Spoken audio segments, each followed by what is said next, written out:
Sul! Alô, comarca de Duarte Coelho, caladão direto da comarca dos calados, direto a Calados House, tá certo? Para mais uma videoaula, começando hoje com o primeiro ano. Hoje não, né? É porque assim, o camarada grava hoje, mas na verdade é para amanhã, não é para hoje não.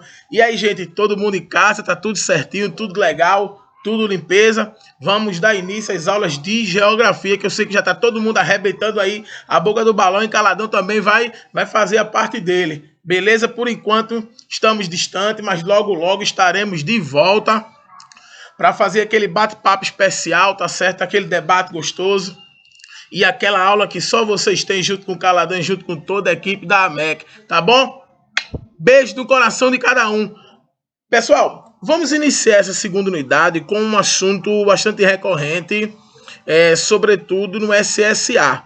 Vocês que vão fazer o SSA esse ano, que independente de pandemia, de Covid-19, de quarentena, distanciamento, isolamento, do nome que a turma for dar, que tá dando, essa agonia todinha que nós estamos vivendo, é necessário vocês entenderem que o Enem está mantido, tá certo, até segunda ordem, e eu acho que o SSA também. Sabendo que o SSA no primeiro ano em geografia é toda parte da natureza, então não poderíamos deixar de falar sobre os biomas brasileiros, tá certo? Sobre a composição vegetacional das terras tupiniquins. Então vamos trabalhar um pouquinho acerca disso aí, tranquilo? Bom, olha para aí, caladão bonito. Gostaria de deixar um abraço especial aí para nosso amigo Arthur de Pirajuí, que fez esse desenho maravilhoso aí do Caladão, com essa papada aí enorme, ó. Ó pra aí, olha que cavanhaque. Valeu, Arthur. Tamo junto, meu irmão.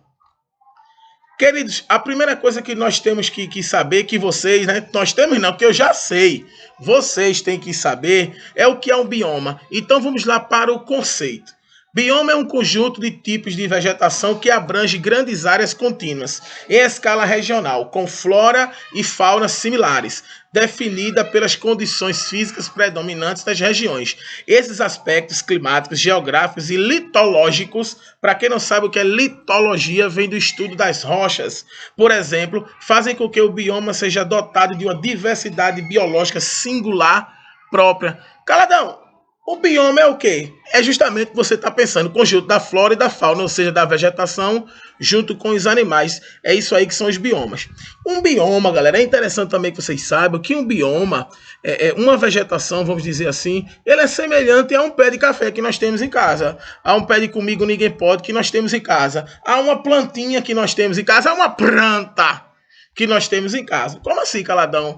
Tu quer comparar, Caladão, uma mata com um pé de pau, com uma plantinha, com uma coisa de jarro? É claro, assim como os grandes corpos vegetacionais, as plantinhas precisam de duas coisas, independente do tamanho, para sobreviver. Ou seja, água e luz solar. Logo, se um corpo vegetacional ele tiver muita água e muito calor, ele tende a ser de grande porte. Se ele tiver pouca água e pouco calor, ele tende a ser de pequeno porte. Se faltar água e tiver calor, ou tiver pouca água e muito calor, ele vai ser de médio porte. É por isso que nós temos vegetação maiores, médias e pequenas. Beleza? Ou seja, mesma coisa uma plantinha que nós temos em casa. Se a gente colocar água e não colocar para levar sol, ela não vai resistir. Também se a gente só der sol e não der água, ela vai morrer. É por isso que dizem que a vegetação é o espelho do clima. Se o clima for quente e úmido, um clima tropical, sobretudo próximo do oceano, tendemos a ter vegetações grandes. Se o clima já for um quente semiárido, como por exemplo o sertão e o agreste pernambucano e nordestino como um todo, vamos ter uma vegetação de menor porte, que é a caatinga. Ou seja, choveu e muito sol, vegetação de grande porte. Choveu com pouco sol, diminui e assim sucessivamente. É por isso que as pessoas dizem que a vegetação é o espelho do clima. Climas quentes e úmidos, vegetação de grande porte. Caladão, diz um exemplo aí. A Mata Atlântica, por exemplo. A Mata Atlântica que cobre não, né?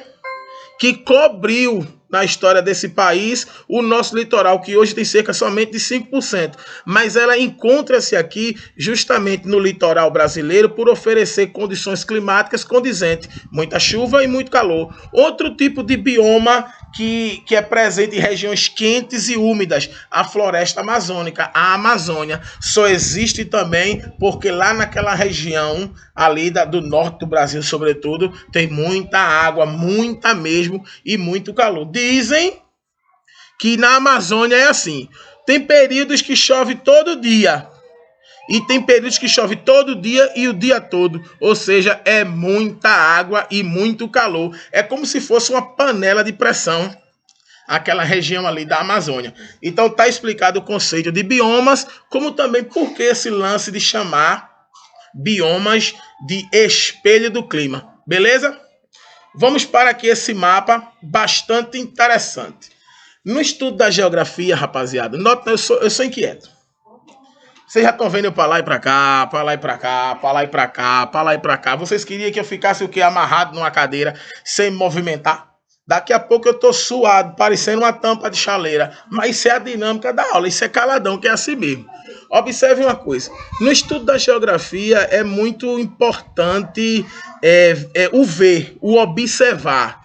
E o estudo da localização geográfica faz parte, eu costumo dizer, que é metade do estudo da geografia, é você saber no mapa onde está cada coisa. Então, a partir de agora, eu peço que vocês observem aí esse mapa dos biomas brasileiros e tentem fazer uma foto mental, sabendo onde está a floresta amazônica, mas nas proximidades aqui da região norte, saber onde está a Mata dos Cocais, que fica ali entre o Piauí e o Maranhão, saber onde está o bioma da Caatinga, que fica no semiárido nordestino, no interior do Nordeste, saber onde está os ecossistemas litorâneos, que está aí mangues litorâneos, que é justamente a beira aqui do oceano, tá bom? Saber onde está a Mata Atlântica, que é essa parte verde que também está nas proximidades do oceano, saber onde está o Cerrado, que fica localizado no Brasil Central, saber onde fica o Pantanal, que já fica depois do Cerrado, quase fazendo divisa, quase não,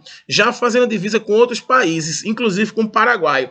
Para vocês terem uma ideia, o Pantanal que existe aqui no Mato Grosso do Sul, no Brasil, ele também existe no Paraguai, sendo que lá recebe o nome de Chaco. Aqui no Brasil nós chamamos de Pantanal, lá no Paraguai nós chamamos de Chaco, tá bom? É interessante também saber onde fica a chamada Mata da Araucária, que fica no sul do Brasil, e os Campos e Pampas, que fica lá no extremo sul do Brasil. Beleza? Então esse mapa mental aí, ele é importantíssimo, porque de repente numa questão de vestibular, pode vir, por exemplo, um mapa desse, onde eles vão destacar uma região do mapa, vão dar uma informação no texto, sendo que aqui ele vai pedir para você localizar no mapa aquela questão. Se você souber as informações que está no texto, mas não saber a localização do mapa, aliás, da vegetação no mapa, você não vai acertar essa questão nunca. Por isso que no estudo de geografia, a localização geográfica é tão importante. Tá bom? O primeiro bioma que eu trouxe hoje aqui para a gente trabalhar é a Amazônia. Vamos acompanhar aqui a leitura. A Amazônia é a maior reserva de biodiversidade do mundo. É o maior bioma do Brasil. Ocupa quase metade, 49,9% do território nacional. É dominado pelo clima quente e úmido, com temperaturas médias de 25 graus e por florestas. Tem chuvas torrenciais bem distribuídas durante o ano e rios com fluxo intenso. A interação de variadas condições geográficas e climáticas predominantes no bioma da Amazônia resulta numa vasta fauna e flora variada e rica.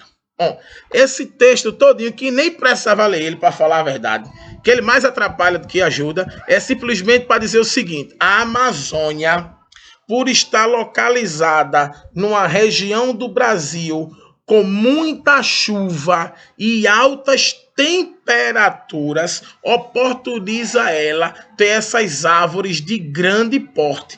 Para vocês terem ideia, tem árvores na Amazônia com 80, com 90, com 100 metros de altura e até maior do que isso. Mas só é possibilitado justamente por conta dessa questão do clima. Volto a repetir, a Amazônia é uma vegetação de grande porte, porque o clima lá é o chamado clima quente e úmido, ou como alguns geógrafos definem, quente e super úmido. Tranquilidade? Tamo juntinho? Umas figuras aqui da Amazônia que é importante que vocês fiquem sabendo. A vegetação da Amazônia, ela divide-se em três etapas o tipo de vegetação da Amazônia. Nós vamos ter a chamada Mata de Igapó, que para quem não sabe, a Mata de Igapó são aquelas plantas que ficam na água ou aquelas plantas cujas raízes estão dentro da água mesmo. Tá bom? Tem a mata de várzea. Para quem não sabe, a várzea é aquela lateral do rio, que quando o rio está na cheia, ele cobre tudo. Tem a mata de várzea e tem a mata de terra firme, ou seja,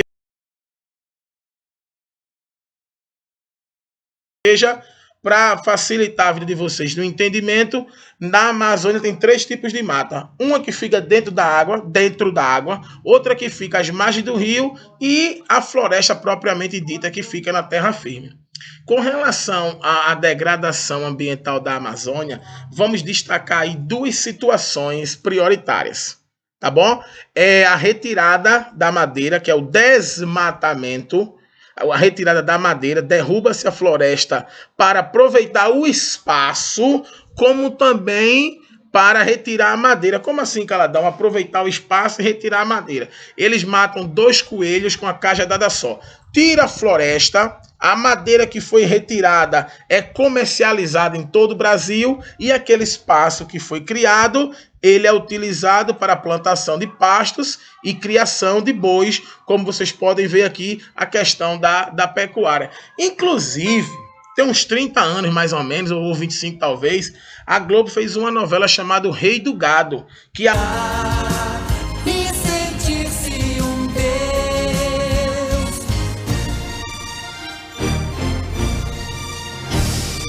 maior parte da novela passava-se justamente no norte do Brasil, onde o Rei do Gado tinha uma fazenda com mais de 100 mil cabeças de gado dentro da Amazônia, onde mostrava ele desmatando, onde mostrava ele tirando a mata para plantar pasto. Tem toda essa problemática aí. Tranquilo? Aí vocês podem até falar assim, rapaz, Caladão é noveleiro demais. Sou, mas noveleiro de novela boa, como o próprio Rei do Gado. O Rei do Gado, ele quando estreou, não era nem nascido ainda, eu era muito pequeno, mas eu assisti a reprise e também não vale a pena ver de novo.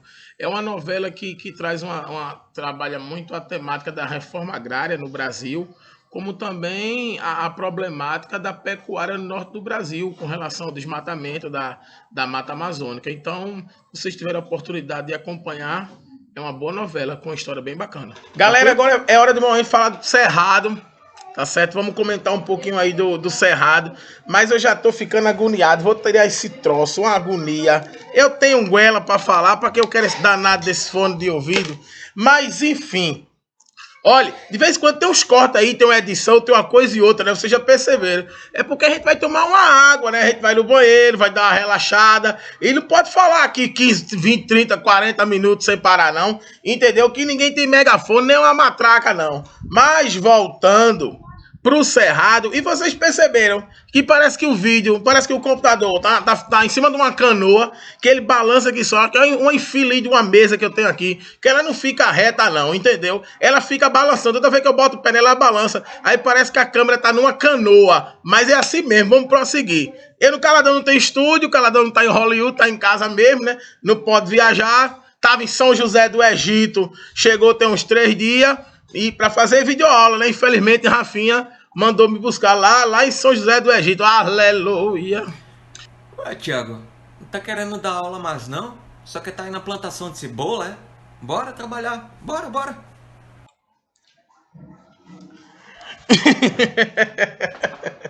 Pegada de danada, já voltei, pô. Tô aqui pra dar aula, vou dar, seu perreião.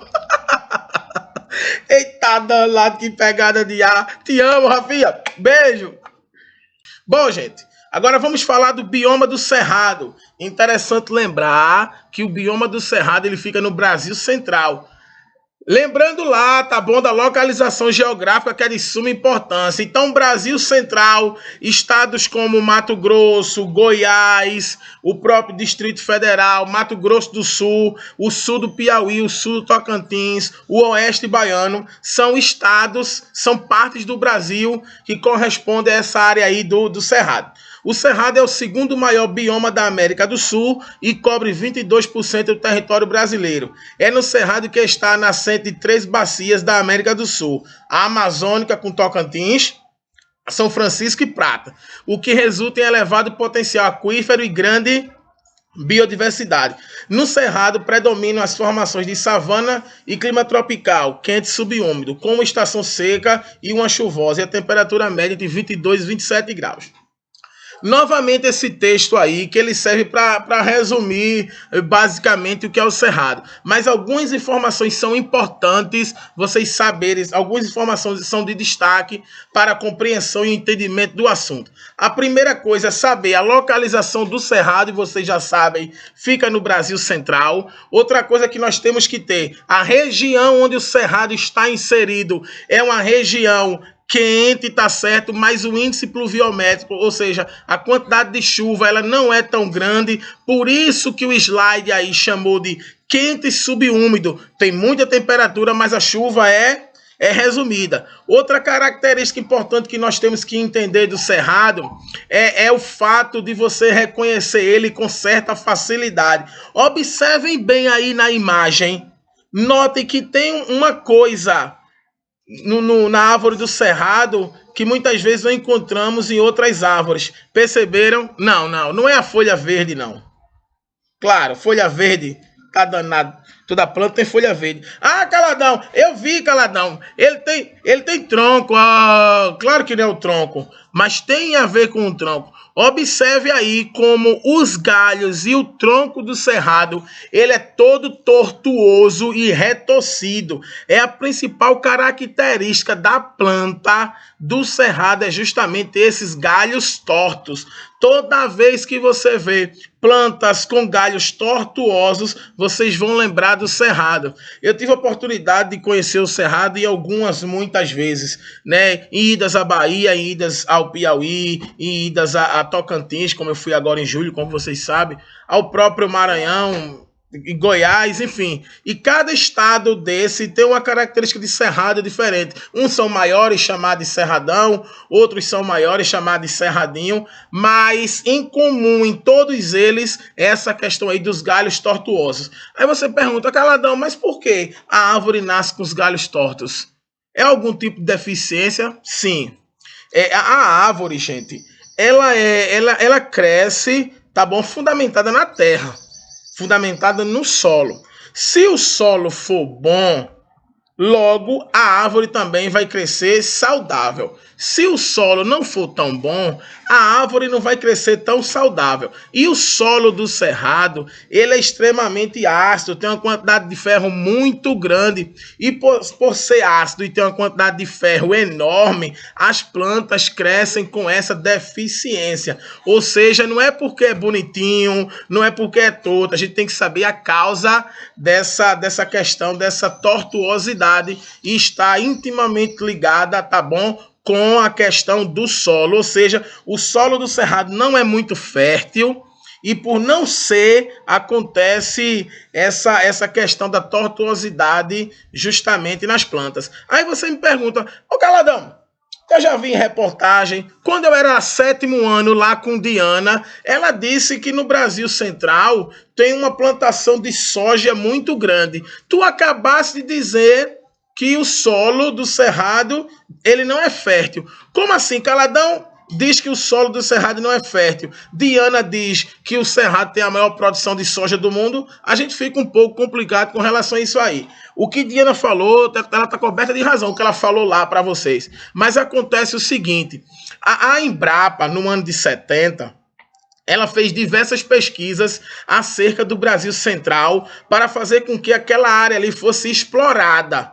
E uma dessas pesquisas, ela identificou essa questão da grande acidez e a quantidade de ferro no solo do Cerrado. Logo, a Embrapa desenvolveu pesquisas e técnicas para corrigir a acidez do solo. Essa correção da acidez do solo é simples. É só você pegar cal de pintar, aquele cal que pinta a casa, aquele mesmo, e você joga no solo do Cerrado, mistura o solo, o cal com a terra, e o cal vai baixar a acidez do solo. Ou seja, todo local onde é plantado soja no Cerrado passou por esse processo de calagem. Mas essa questão da calagem é uma técnica agrícola que vocês só vão aprender no 2º ano, beleza? Caladão, e o desmatamento do Cerrado rola muito? Oxe, rola demais. O Cerrado é bem pior do que a Mata Atlântica. Bem pior do que a Amazônia e bem pior também do que a Mata Atlântica, que vocês vão ver aí, logo em seguida, no próximo slide. Mas o Cerrado, ele foi desmatado também por conta da pecuária, mas sobretudo por conta da plantação, das plantações de soja que acontece ali naquela região do Brasil. Ou seja, falamos um pouquinho da questão natural do Cerrado e falamos um pouquinho da questão econômica do Cerrado. Agora é hora de partir do Cerrado e chegar na nossa casa, a Mata Atlântica. Bom, Mata Atlântica. A Mata Atlântica é um complexo ambiental que engloba vales, planaltos, planícies e toda a faixa continental atlântica, leste, Brasil. Olha, eu vou parar de ler esse texto. Eu cansei, toda vez eu estou lendo esse texto, minha garganta está ficando seca de novo, eu vou parar. O que é interessante vocês perceberem é olhar o mapa. Veja como a Mata Atlântica ocupa o litoral do Brasil e uma porção do sul. Ocupa não, ocupou, volto a repetir, só tem 5%. E é necessário que vocês entendam algumas características ou relembrar algumas características. Lembram quando vocês estiveram comigo lá na Serolândia, lá em Paudalho, o ano passado, que vocês estiveram comigo lá e a gente explicou um pouquinho da Mata Atlântica? Como é, Caladão? Que conversa é essa? Eles foram na Serolândia comigo, tá certo? Pergunta aí a eles. Isso aí já são 4 anos de Mata Atlântica. Eles já sabem de cor e salteado. É cada uma. Sim, agora pronto. Tu fosse numa Kombi com eles, foi? Eu não tava lá com o ônibus, não. Eu e Genivaldo, mas agora pronto. É muita resenha mesmo, viu? Beijão pra tu, deixa eu dar aula. Bom, que resenha. Aquelas características de Mata Atlântica presentes lá são as mesmas da imagem aí no slide. Observe. A Mata Atlântica ela é de grande porte, vocês já sabem disso. Por que é de grande porte? Porque aqui no litoral do Brasil chove muito, chove bastante e também temos temperaturas altas. Outra característica muito marcante da Mata Atlântica são essas folhas grandes e largas. É a chamada latifolia. Entendeu? Então, a característica importante da Mata Atlântica é essa latifolia. Pelo fato de estar num ambiente muito úmido, pelo fato de estar num ambiente onde o solo também é úmido, a Mata Atlântica ela vai tirar muita água do solo por suas raízes e vai jogar na atmosfera por suas folhas. Se a Mata Atlântica não tivesse uma folha grande e larga, uma folha robusta, ela não teria condições de jogar toda a água que ela tira da superfície na atmosfera, ou seja, a planta poderia morrer afogada. A Mata Atlântica tem essa característica de latifolia. Já nos próximos slides, vocês vão conhecer uma outra característica que é o contrário, é o contraponto da latifolia. A Mata Atlântica latifolia e vocês vão conhecer a microfilia que é presente no bioma da Caatinga. Mas isso aí é pauta de outro slide, pauta de outra aula. O dia de hoje foi só de introdução aos biomas, tá bom? E conversar um pouquinho sobre a Amazônia, Cerrado e também a Mata Atlântica. Beijo do Caladão, valeu!